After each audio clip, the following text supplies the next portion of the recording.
my view, is this car is an excellent memorial to the careers of these railway mail clerks. There's also an article in here about how, for example, mail was sorted coast to coast. Somebody mailing a letter in Boston, Massachusetts was having that letter delivered in near Seattle, Washington. So it's very interesting to see how mail actually moved through a network through the United States Railway Mail Service during its 113-year history. What I do want to take a moment and do right now is something that's not really in this paper. It's just to describe what is in the car and how it was used. Now, if you really have a strong interest in this, there's also a video that I'll be playing after the prepared comments that you can watch for a while. It goes step by step of all the different functions of a railway post office car and some of the functions that were performed in there. But anyway, when you're going through the door at this end, you'll see a set of distribution cases. Some people call those pigeonholes. And that's basically where the letter mail was sorted as well as registered mail. Then you come the rest of the way in the car where you start having the windows, and you'll see some racks with pouches and sacks hung. After the letter mail was sorted into bundles, or the car received bundles from other sources, other post offices or railway post office routes, they would sort the mail into those pouches and sacks. And then at the very ends of the cars is a storage area, and as Dave Wagner, one of two railway mail clerks here today, mentioned, there's a 10-foot end down here called a bungalow. It's where they would store working mail until they had a chance to work it in the car. Now, just a couple questions for you all. A railway post office sorted letter mail.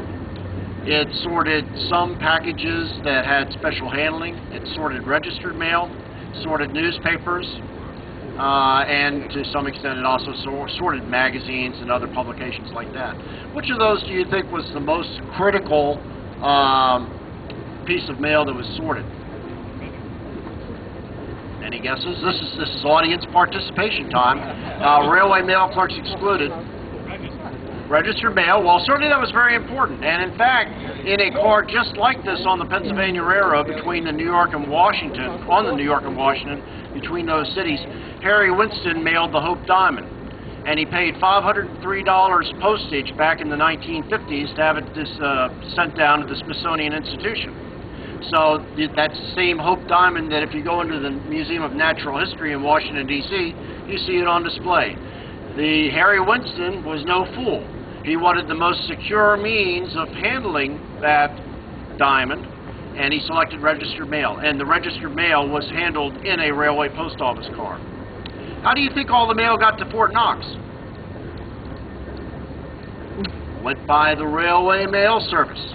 Now, they didn't necessarily handle each bar of gold in a railway post office car like this, but railway mail clerks actually were assigned to special trains, basically trains much like baggage cars, where they had the doors closed, and they would put the cases of gold bullion in those cars.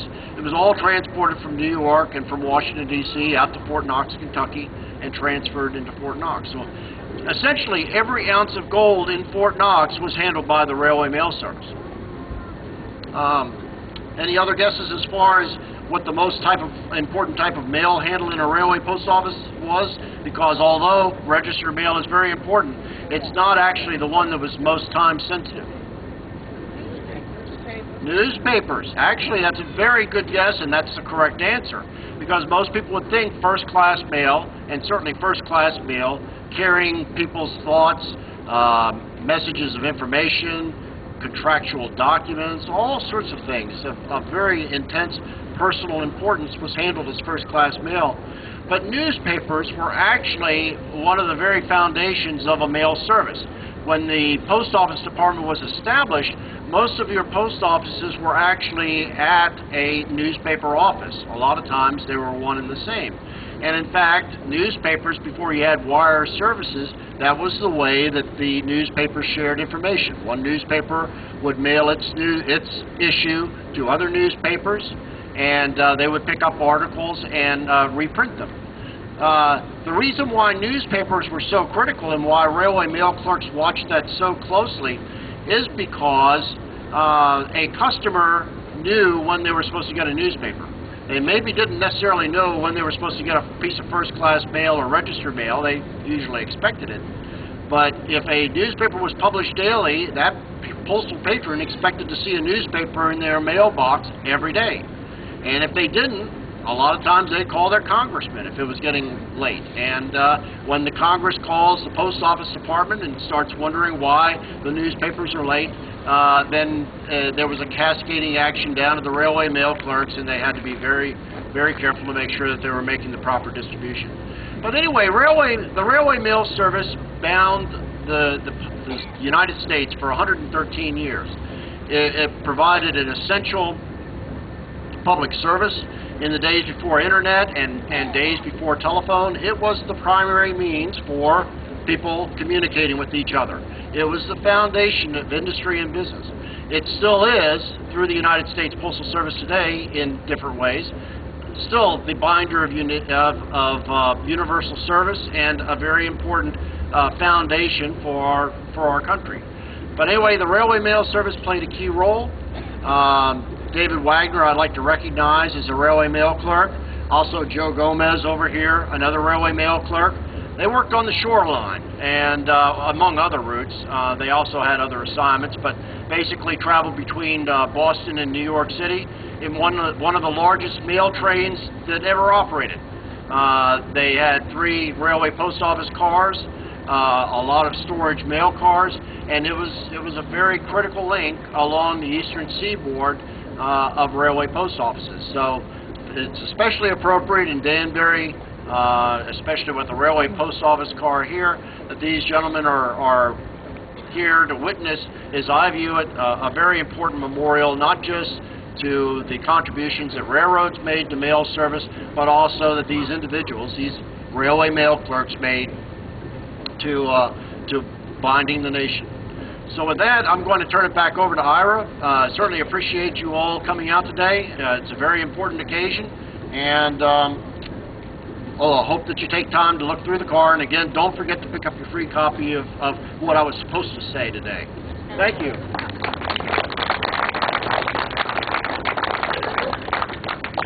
Thank you, Dr. Scheer. I'd like to introduce the Assistant Mayor of the City of Danbury, Mr. Mike McLaughlin. Mike.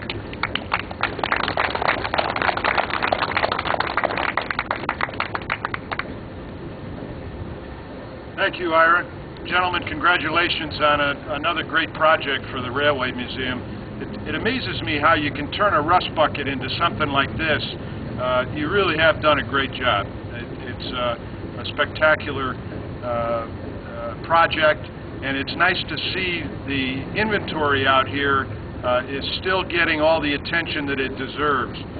I just wanted to share with you briefly my experience with the railway mail. I spent a lot of time on Amtrak between Washington, D.C. and Stamford, Connecticut, and I noticed when I took the late train out of Washington, they would stuff the mail on the car right before we left.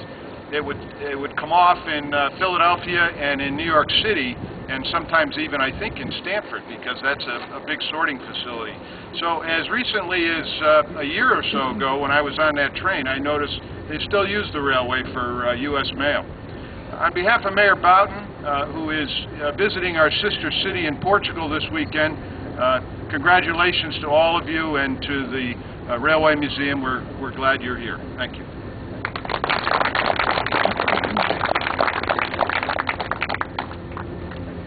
Thank you, Mr. McLaughlin. I'd like to also acknowledge some of the people that have helped on this project. The mail crane, which is sitting right here, is on loan from a Miss Mary Plord. We certainly would like to thank you for that. The RPO floor, the wood was donated by Mr. Alan Kellogg, Bethel. I'd like to thank you. A lot of the RPO personal effects donated by Mr. Bill Nicholson. The loan of the mail hook, a very important part. R. Patrick McKnight from Steamtown.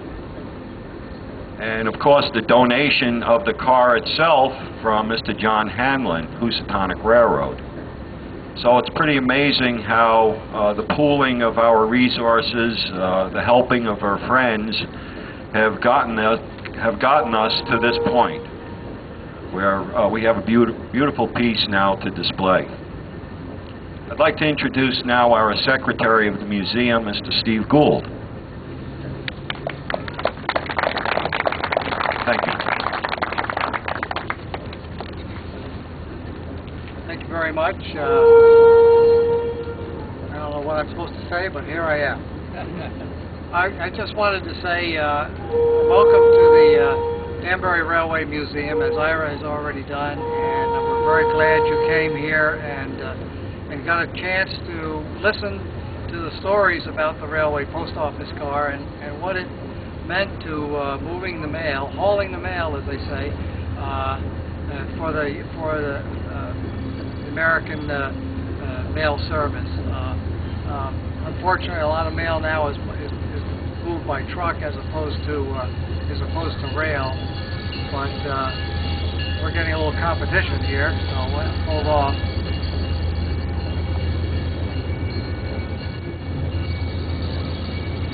No mail on that one. No mail on Metro North, correct.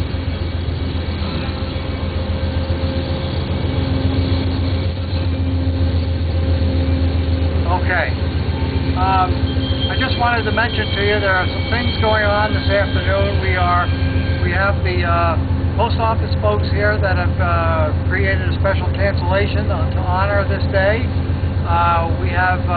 We're running off more envelopes to sell. We've got more right now that you can get you can buy for $1, and then you must also buy a stamp, and then the post office folks will do the special cancellation for you, which will be just for today. We also have decals on sale for $1. There's free publications of our newsletter, some of which are telling the story a little bit more about the railway post office car. Once we are concluded here, making a lot of noise here. Once we're concluded here, we're going to let you board the train again to go back over to platform 18, and at 2:15, I believe, we are going to have another demonstration of train makeup that will be narrated by a gentleman on the platform that will tell you everything that's being done and how a freight train is put together in a railroad yard. And it's pretty interesting. We did one this morning, lots of favorable comments, and we're going to do another one this afternoon. Lots of exhibits to see. There are cars, and our steam locomotive is open, and things, displays, and model train layouts in the museum. Don't forget our G-scale layout, which is also on platform 18. Without further ado, is that it? Anything else? I think basically that wraps things up. Again, thank you very much for coming, and enjoy the rest of your day.